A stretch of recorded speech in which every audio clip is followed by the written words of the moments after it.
Okay, let's solve this following question. Perform the DFS traversal of the following directed graph. A directed graph is given and starting vertex is A. I am creating 3 column. First is your adjacency list, sequence of traversal and stack contents. So here starting vertex is A. So that we start the vertex A.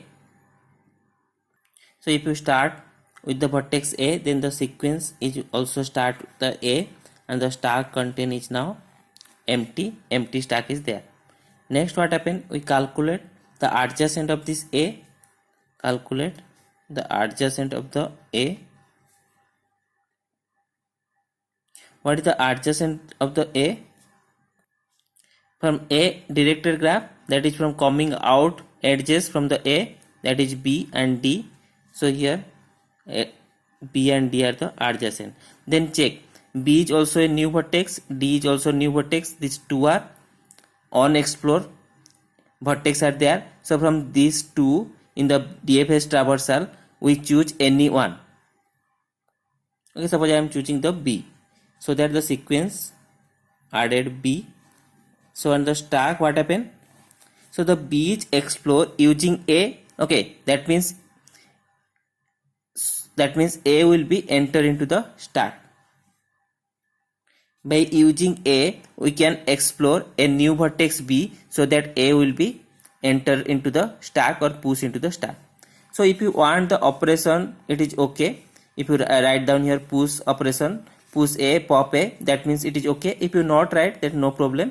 But here I am not showing this and not written this. Next what happened? The next step, what is the next vertex is B here. So I am calculating the adjacent of the B. So here I am calculating the adjacent of the B. What is the adjacent of the B is your? B is your adjacent is C. Okay. So C is a unexplored, a new vertex. So C will be processing. So now C will be entered into the sequence.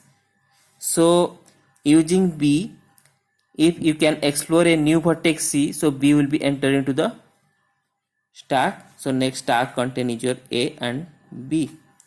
Okay. Next is what? C. Calculate the adjacent of the C. What is the adjacent of the C? C will be D. Next, D will be also new vertex. That means D will be entered into the sequence A, B, C. Next D.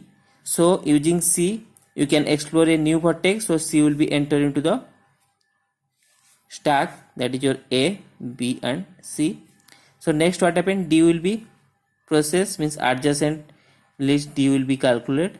What is the adjacent list of the D? See here, D will be B. D will be B. But here B will be already explored, already visited. That means B will be not processed, and this sequence is remain as it is because B will be already processed. Then using D, you cannot explore any new vertex. Using D, we cannot explore any new vertex. That means D will not enter into the stack. So stack contents is remain as it is. So next what happen? Using D you cannot explore any new vertex. Okay. Next what happen? We have take a backtracking. Okay. Backtracking means we have checked the stack elements and pop out the front element. Okay. Top element. Pop out the top element. Top element is C. Pop out and calculate what is the adjacent of the C. What is the adjacent of the C is now? D. Okay, C will be D or not. So D is already visited. That means sequence will be not changes and stack content is also not changes.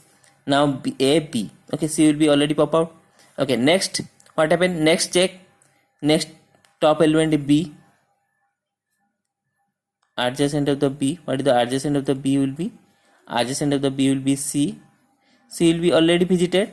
That means sequence will be not affected and stack contents is now A. Again, one element is there. Pop out this element and check, can it possible? Using A, we can explore any new vertex. Adjacent of the A. What is the adjacent of the A, B and D? Okay, adjacent of the A is B and D. B is already visited, D is already visited. That means sequence will be not changes. And now stack content is empty. Okay, if stack content is empty, can you stop here? No, we cannot stop here because all the vertices in the graph are not visited. Here only 4 vertices are visited, other vertices is also there. So what happened here? Here what happened? We again take another starting vertex or source vertex. Okay, so here for the remaining vertex which are not visited, we taken another source or starting vertex. So how to choose the starting vertex? Remember, if a starting vertex is not given, it is always take a starting vertex which having in degree 0.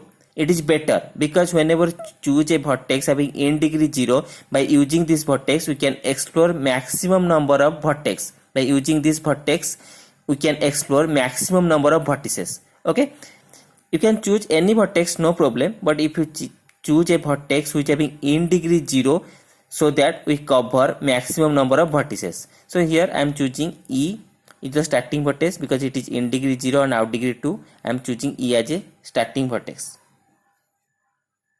So if again I am starting with E vertex, so that sequence E will be added.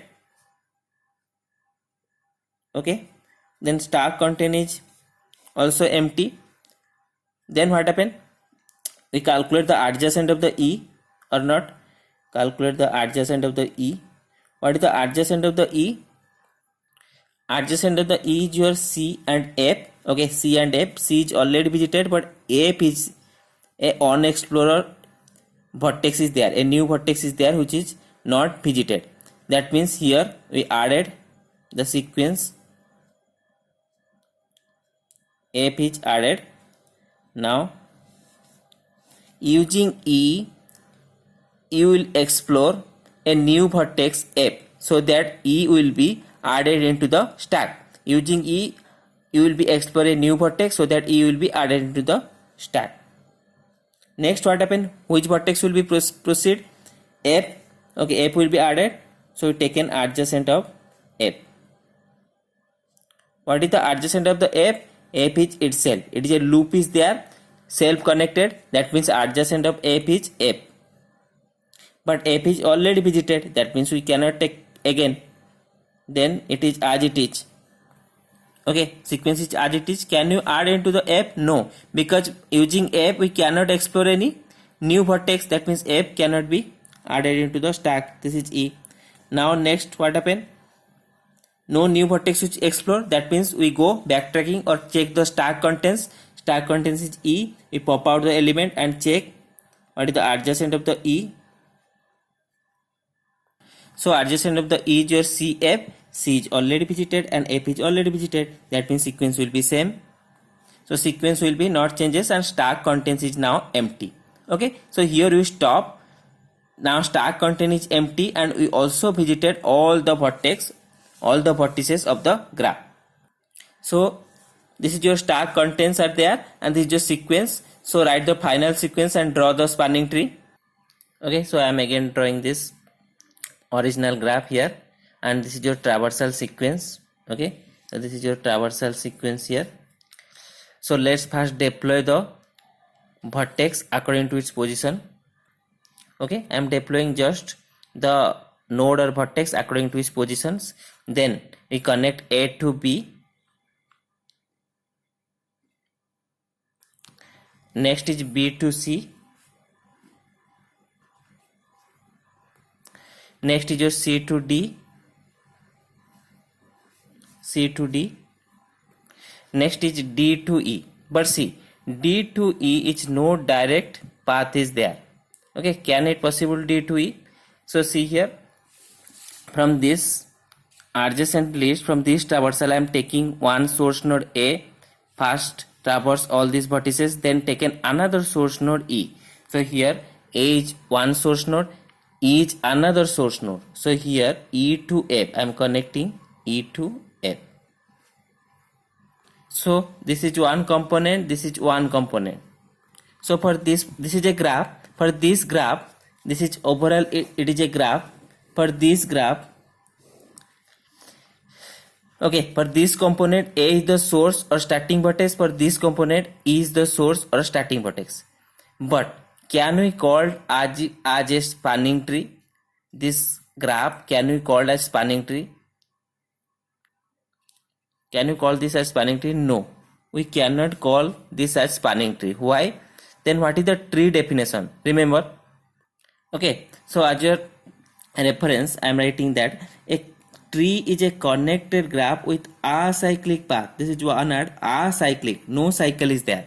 Tree is a connected graph with acyclic path. Okay, no cycle is there. So here see, this is not a tree. Why? Because this is not a connected graph. This is one component, this is one component. So this is not a tree. We cannot call as it is spanning tree.